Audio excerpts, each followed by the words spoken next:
Tanggalin na natin si Comet. Yan. Masyadong bullying sa kasama niyang goldfish. Kakabsat.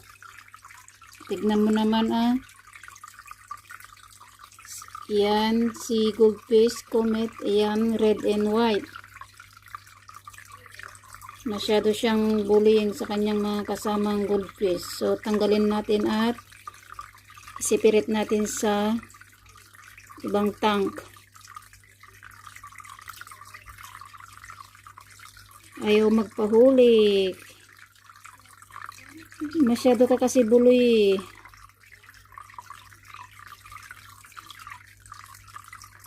Ayaw magpahuli. Ayan, So, lagay natin dito. Ayan, isipirit na kita. Comet. Masyado ka kasi buloy. Ayan, mag-isa ka dyan sa tank mo.